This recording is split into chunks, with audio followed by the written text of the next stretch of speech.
amis, la cuisine, c'est très important dans cette émission puisqu'on prépare tout au long de Midi en France le repas qui viendra nous régaler à la fin de cette émission.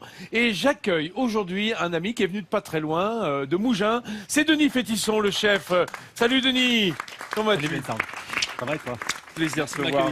Ah bah écoute, c'est toujours un plaisir de cuisiner avec toi.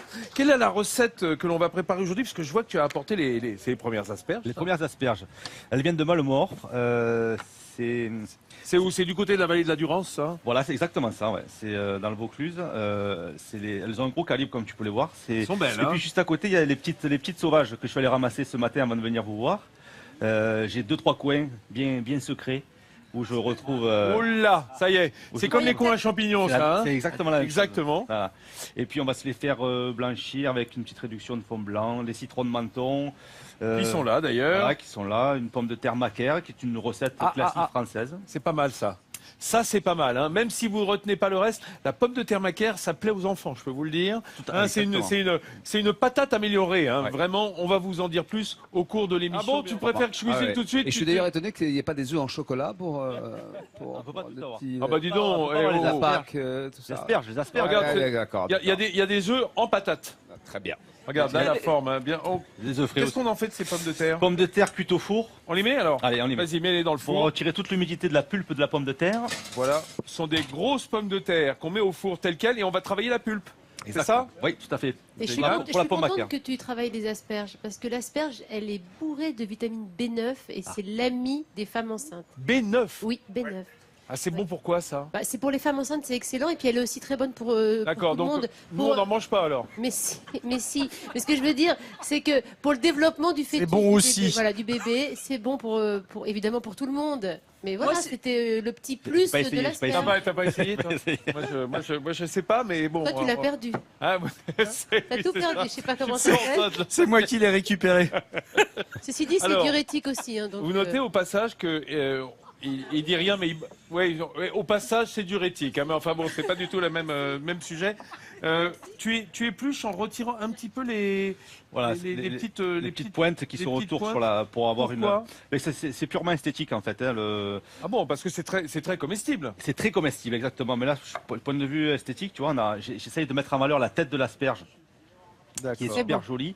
Et on va l'éplucher juste un petit peu, c'est pas besoin d'éplucher, elles sont vraiment tendres ces asperges. Là, tu peux voir. Dis donc, c'est des beaux calibres. Hein, voilà, c'est super calibre, c'est plus 22 et c'est juteux. Tu peux voir à l'intérieur, c'est hyper juteux. Ça signe de fraîcheur. Le jus d'asperge, je fais pas moi en smoothie. Tu fais toi? J'ai pas essayé. Non, mais non, le jus d'asperge cru. Non. Cru, à mon avis, c'est costaud. Hein. Bon, je te laisse bosser un peu. Pour ceux qui ont une culture un peu pâtissière. Là, tiens, comme notre chef, d'ailleurs, qui est en train d'émincer de l'échalote, sans rien dire, Denis. Oui. Hein, tranquillement, on te laisse dans un coin, t'es mince. Moi, quand je cuisine, moi. Bah, surtout en même temps, c'est ton boulot. Hein. Alors, la recette, on a sorti les pommes de terre qu'on avait mis au four. Tu les as dépulpées. Voilà, exactement. En gardant la coque, quand même? Non, j'ai retiré la peau, juste la pulpe comme ça. Donc là, comme tu peux le voir, elle est assez sèche, la pulpe de pomme de terre. Oui, ça c'est de la pomme de terre jaune. Exactement, agria. C'est une belle pulpe. Agria, c'est un peu comme les binges, vous voyez, ces grosses pommes de terre à cuire très farineuses. Exactement, très farineuse. C'est ce qu'il nous faut. Là, un petit conseil sur l'échalote. Ah, conseille-moi. La grosse échalote, longue échalote. Ouais, de l'échalion, quoi, de l'échalote de semis. Exactement. Ouais, qui est plus douce que l'échalote de tradition. Tout à fait. Donc moi, pour les mincer, je conseille juste de lever la première peau comme ça, tu vois. Ouais. Et ici d'émincer finement. Ouais.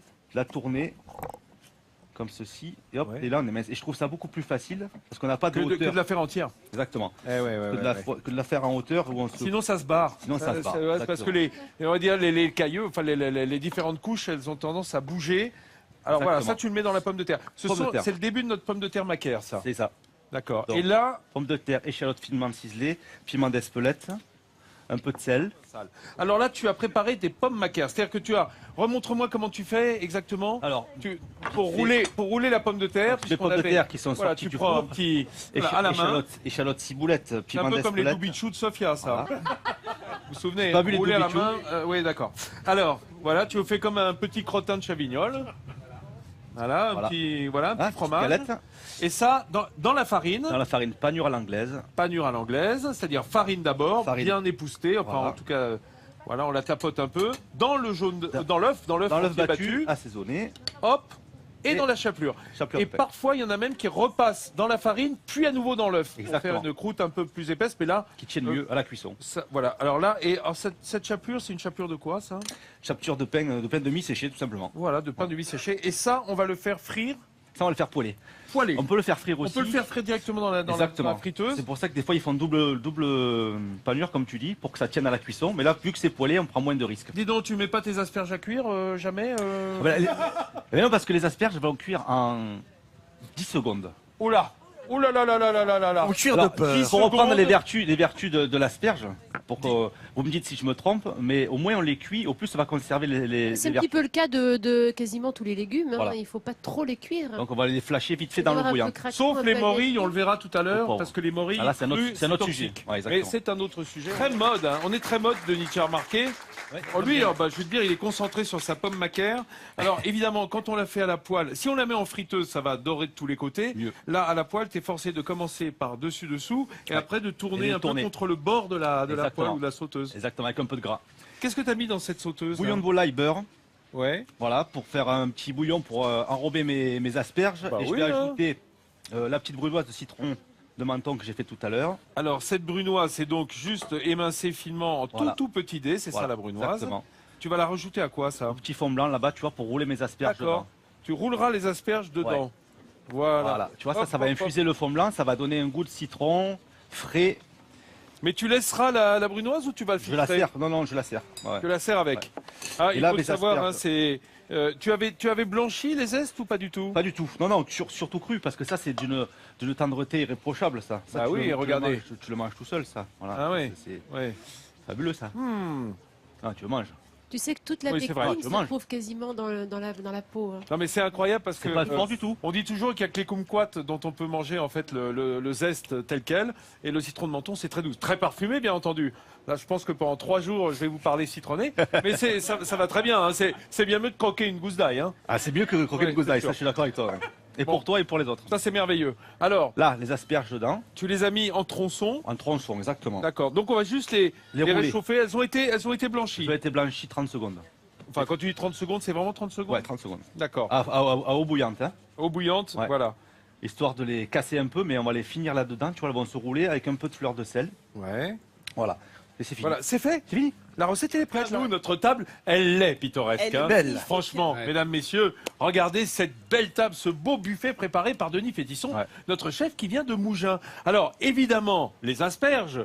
Et alors là, je crois que ça parle au cœur de Fred Soulier, notre camarade de France 3 PACA, parce que l'asperge, c'est dans la famille. Hein. Oui, je salue mes grands-parents et toute ma famille qui, toute leur vie, ont notamment fait des asperges dans la vallée de la Durance, dans la région de Malemort, Loris, Mérendol, Pertuis. Voilà, et donc c'est beaucoup d'émotions familiales parce que quand on était petit, on la sortait tout de suite. Mon grand-père allait déchausser. Avec des gouges. Oui, on allait déchausser et sortir cette asperge.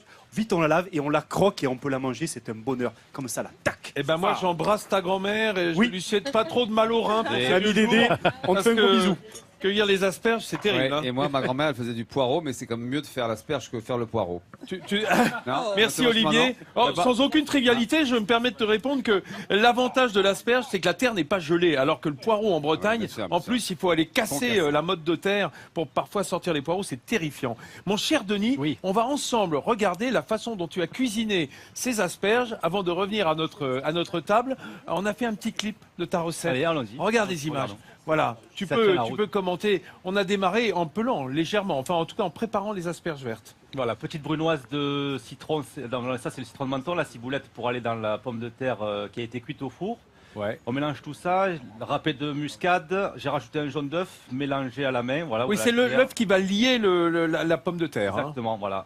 Petit palais confectionné, ensuite pané à l'anglaise, farine, œuf battu légèrement assaisonné de sel, chapelure, donc mie de pain séché et mixé, voilà, on refaçonne le petit palais, qu'il soit beau, qu'il soit rond, qu'il soit joli. Et on le poêle. Et on le poêle, exactement. Voilà, et pendant ce temps-là, on prépare un fond de volaille avec un petit peu de brunoise, de ce zeste de citron de menton. Noix de beurre dedans. Noix de beurre, voilà. Et on va simplement faire rouler nos asperges qu'on avait blanchies 1 minute. Voilà, pour les glacer, pour qu'elles soient lustrées et pour qu'elles soient soyeuses.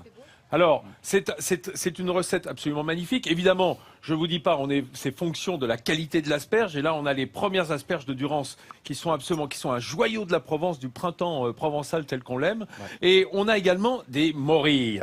Alors, il faut savoir que la morille fraîche, c'est peut-être ce qui se fait de plus beau en matière de champignons.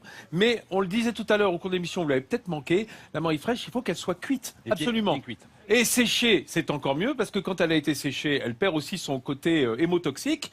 Alors que si on la mange crue, on a des problèmes, des gros soucis. Hein. Jamais. Hein, il y en a qui ont essayé. Non mais il y en a qui ont essayé qui s'en souviennent. Hein. Ils sont plus là, ouais. Non mais je vais te dire, Nathalie, toi qui t'attaches aux nutriments, on a tendance à vouloir de plus en plus manger les champignons crus à notre époque, pour en tirer la saveur. La morille, c'est interdit. Exactement. Voilà. Et bien moi, ça, vous allez en faire quoi donc qu'est-ce que tu vas en faire des morilles là? Il y a le sautoir qui reste là-bas. Écoute, j'ai un peu d'huile d'olive, 4 échalotes, on peut se faire quelque chose vite fait. Voilà. Avec une petite échalote ciselée. Exactement. Bien sûr, on va faire ça. Qu'est-ce que c'est que ces petits artichauts que tu nous as apportés là? Ça c'est magnifique, c'est pareil, c'est des produits régionaux, c'est l'artichaut épineux de Gênes que je trouve sur le marché de Ventimille, où je vais une fois par semaine. Donc la particularité, tu vois, c'est ces épines qui sont hyper dangereuses et venimeuses. Mais on a une... Ah bon? Ouais. Carrément, se protège. Un peu lourd, voilà. tu vois. Comme sur les mais par contre, il y a une tendreté, c'est pareil, sur la chair de l'artichaut qui est incomparable avec le petit violet de chez nous. Mais ça aide à se rappeler que l'artichaut, c'est une variété de chardon, en quelque sorte. Hein, c'est la même famille, donc il est normal qu'on y trouve des épines dessus. Ouais. Est-ce que dans les parfums qui sont là, j'ai envie de demander à Valentine s'il est d'usage de faire alors en dehors du citron de Menton, est-ce qu'il est d'usage avec certains légumes, avec certains fruits, de faire des essences naturelles aussi pour la parfumerie? Le citron, oui, c'était quand même une base. Non mais en dehors du citron justement, est-ce que sur cette table il y a des choses qui... Non. Les asperges, non, je crois pas. Les morilles non plus. Je crois qu'on va garder que le citron. Donc c'est vraiment réservé aux fruits. Il y a très peu de légumes. C'est les fleurs et les fruits, les essences à grasse. Mais il faut qu'il y ait de l'huile. Ah voilà, il faut qu'il y ait de l'huile. Sinon, s'il n'y a pas d'huile, on n'extrait rien du tout. Ah oui, il y a l'olive. Il y a l'olive. Mais ça se mange. Ah là, il y en a de l'huile. Qu'est-ce que c'est ça, Denis? Une brioche, un pain brioché. Une petite brioche, un pain brioché façonné avec une purée d'olive à l'intérieur et cuit au four avec un peu de fleur de sel et de l'huile d'olive. Donc au fond, tu fais une abaisse et tu roules, tu tartines de pâte d'olive ou de tapenade et tu roules et ensuite c'est cuit comme ça. Je vois que Nathalie Simon est en train d'être dévalisée. Moi je suis dévalisée. Dégustation de pisala. Elles sont juste cuites. Oui, j'arrive, madame. J'entends madame. J'arrive, madame. Madame, oui, ça marche assez bien. Ils ont le sourire, je peux vous dire. Il me reste 2, messieurs, dames. Il faut dire que c'est un supplice parce qu'on est au milieu des Grassoises et des Grassois qui sont venus juste avant l'heure du déjeuner. Alors évidemment, on leur met sous le nez les plus belles préparations de Denis. C'est un peu délicat. Églantine, de ton côté, ça se dispute aussi? Alors, je commence là justement à faire goûter la fameuse faugasse à l'olive. Tenez, j'entends moi, j'y arrive. Et en plus, nous avons là le papa de Valentine. Alors, je vous laisse goûter. Ah, Dominique. Alors Denis, la vérité. Chef, Denis Fétisson. Bon mes amis, on est en plein buffet du déjeuner ici à midi en France. On fête la Provence, ce printemps en Provence qui démarre avec les asperges qui en est un des plus beaux symboles. Denis Fétisson, merci. Merci à Valentine Gobi, auteure et grande connaisseuse des parfums de la région, d'être venue vous voir. Olivier qui est un grand témoin et un ami de l'émission qui revient quand tu veux bien entendu. Très vite. Et il me reste à vous souhaiter bon appétit. Bon journal régional dans quelques secondes. Bon journal national. On se retrouve demain ici à Grasse pour fêter la Provence. À demain.